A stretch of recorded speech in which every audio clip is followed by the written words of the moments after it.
Hey y'all, it's Anime Kim, and today I'm going to be reading episode 3 of Carole on Tuesday. And this episode was so darn sensational. And let me explain why. This episode did a lot of great tasks. Because after coming out of the powerful second episode of the show, it was unlikely that it was going to be on that level. But it was pretty darn close, because this episode retroactively improves episode 1 and 2. And let me explain why now. In episode 1, we remember that the mom of Angie was pretty much all kind of like verbally rough on Angie. But then this episode, I love how it explains why through natural dialogue. Because while they're in the car, the mom's all like, she used to be popular in Angie's age, but then eventually when she got into her 20s, she wasn't so popular anymore, and she doesn't want for Angie to fall into those same mistakes. And that also helps characterize in episodes 1 and 2 why Angie is taking all this and she's listening to the mom, even though she doesn't necessarily like everything she's going on, because she doesn't want to fall into those same trappings. And that's what I thought made this episode really, really good. It makes Angie into a stronger character now that we know the details of the mom and what she went through. So that was a great point in this episode. It retroactively made the previous 2 episodes better. And then in addition to that, I like how the show continues its trends of it introduces something that seemingly doesn't seem too important in the previous episode, which was the DJ. I think his name was Artrigon. And then they introduce him in this episode, but more as an obstacle, because I love how after you have Carole on Tuesday pretty much meet with Gus, and then we see some of Gus's personalities, because first he invites these two to eat, and then they eat, and then he makes an offer for him to be their manager, and then he's like, oh, I didn't say I was paying for that. And I was like, yo, that shit is dirty. How the fuck do you invite people to a dinner and then you don't even fucking pay for their food if you're trying to do a bitch?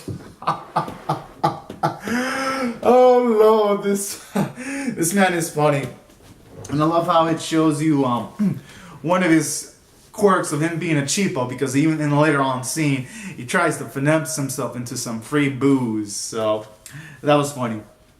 But no, right after that, I like how he gets his friend to try to connect her on Tuesday to talk with DJ Artrigon. And I like how in that scene it shows you, even though Carole on Tuesday didn't necessarily even get a chance to demonstrate their musical talent to this man, it shows you at the very least that Gus does have connections. Well, he has a friend that has connections that can at the very least get shit done. And this episode again emphasized his connections when he had Carole on Tuesday go through like this hilarious voice training too.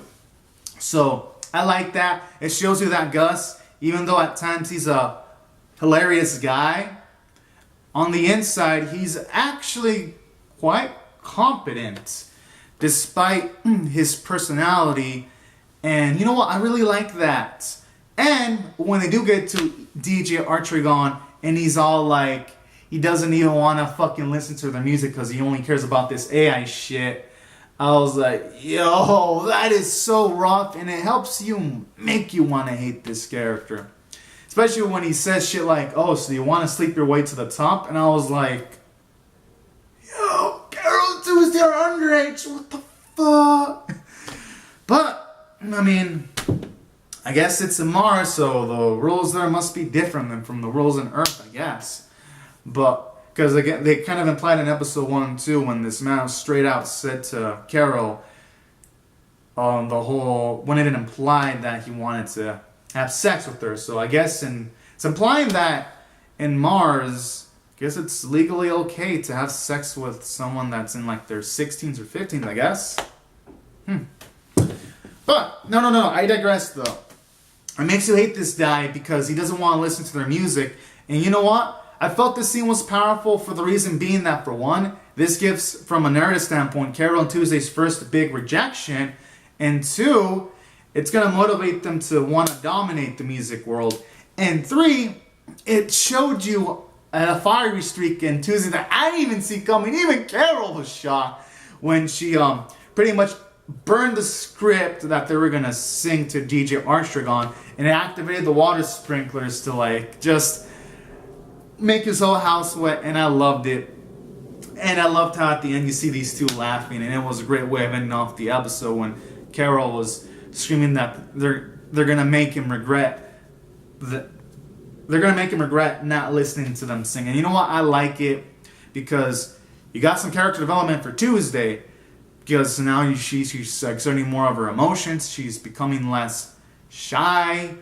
And aside from that, in this episode, aside from it doing greatness from a narrative standpoint, because now we have Carole and Tuesday more motivated to make music, you also have a bit of development too in Carole and Tuesday when it comes to their friendship, because you see them practicing, and then when you see them like make some music in like this washing room, you see them like their joy for music when they're just like tapping on objects and humming, and it's beautiful, and you can really hella see their joy, which makes you want to root for them even more.